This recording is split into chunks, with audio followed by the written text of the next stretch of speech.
Okay, so when I get in there, I need to make sure I go straight to someone I know. Wait, did my friend confirm that they were coming to this party? Because I don't really know the people in there. And if I say the wrong thing, they're definitely going to think I'm weird. And I know this person invited me to this party, but I definitely think it was just a pity invite.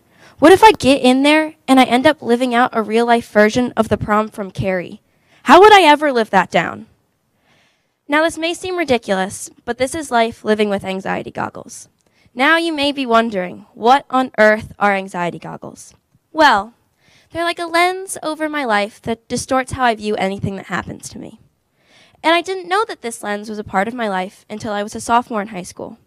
But thanks to an important diagnosis and support from my family and friends, I'm learning how to look at life as just Sophie once again. So hello, my name is Sophie. I'm 16 years old, a junior at the Downingtown STEM Academy, and I have GAD. GAD is formally known as generalized anxiety disorder and is characterized as severe ongoing anxiety that impedes everyday activities. Anxiety manifests in lots of different ways for lots of different people. For me, it means a combination of things. Physically, I pick at my skin, I grind my teeth in my sleep. Some nights I can only get a few hours of sleep at a time. I cry, and sometimes I'll worry so much that I make myself nauseous. But the more intense component of my anxiety is the mental part. Most days, I have so many thoughts in my head, it feels like my mind is running a mile a minute. And the most severe part of my anxiety, and the root of many of my other symptoms, is called catastrophizing. Simply put, I think that anything that could happen to me, the most extreme version of that thing is what's actually going to happen. This usually leads me down into spirals that end with me thinking that everyone hates me and the world's going to end. As with many mental illnesses, I've had GAD since I was a kid, but I never really knew about it. When I was young, it was evident that I was struggling with some sort of anxiety because I was constantly worried about the entire world around me. But as I reached adolescence, it was clear that something was seriously wrong with me. Now, it sounds like a harsh way to put it, but I was evidently suffering from some serious mental issues. Like any other middle schooler, I struggled with my identity. I felt constantly lost about who I was supposed to be in terms of physically or my personality, and it made me feel very disconnected with this world. And these ideas were really hard for me to deal with. And my catastrophic thoughts ended up transforming themselves into some severe body image issues and identity issues. Now, my undiagnosed anxiety in middle school also caused me a lot of problems with my friends. My two best friends in the world joined the Future Cities team in 8th grade, and that meant they spent a little more time together and a little less time with me. But as you can guess, my catastrophic thoughts got the best of me, and I became a rampant jealous monster. I was convinced that when we weren't together, they were talking bad about me, or they were becoming better friends and were going to decide they didn't need me anymore. This caused me to resent my two best friends in the world, who I had been friends with since we were little kids, and it caused a big rift in our relationship. By the time middle school was over, I was depressed. I didn't have many friends, and I was off to a completely different high school than most of the rest of my grade. And this was where things really went downhill. From my view, anyone who has ever gone to STEM, or had a friend go through STEM, or a child go through STEM, knows that the freshman year at STEM is a real challenge. You're trying to make new friends because many people were separated from their middle school friends. You're trying to juggle a heavier workload while also learning a completely new way of thinking. In my experience, the freshman year at STEM does not mix well with undiagnosed mental illness. I struggled for the entire year. My biggest problem was that I was at war with myself. The happy, bubbly Sophie personality everyone had come to love was in an intense battle with anxiety. I suffered from almost daily breakdowns, sometimes where I would cry so much that I would hyperventilate and get lightheaded. But when I talked to my friends about my problems, I just made it seem like I was a crybaby, weak. Because that's how it felt to me. I was losing a war to myself. By the time freshman year was over, I thought that I would be able to free myself from all of my worries, but I was wrong. When summer rolled around, I retracted within myself. I would spend days on end never leaving the house and not talking to anyone. I would yell at my parents for making me try to go outside and socialize because I was so scared of what would happen. I let my fears consume me. And by the time the summer was over, my parents were genuinely scared for my well-being, and they didn't know what would happen if I continued on this path. Personally, my sophomore year at STEM was the lowest point in my life. I had a stable home life and a stable friend group, but I just wasn't stable.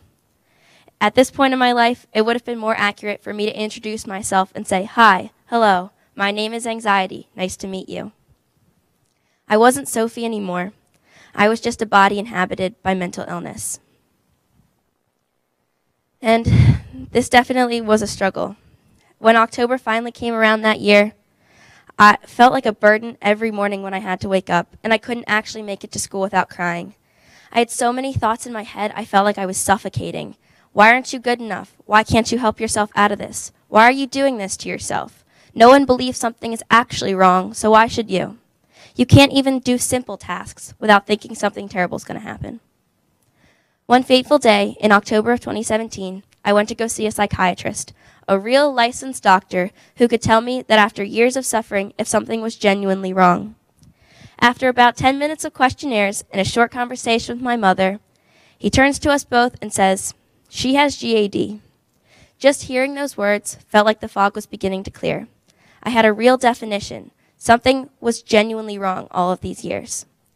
My psychiatrist also felt that I should go on medication to treat my anxiety.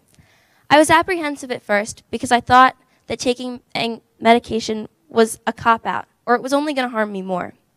But as my psychiatrist described it, if my anxiety were a 400-pound weight, taking medication is like getting someone super strong to help me lift it up little by little.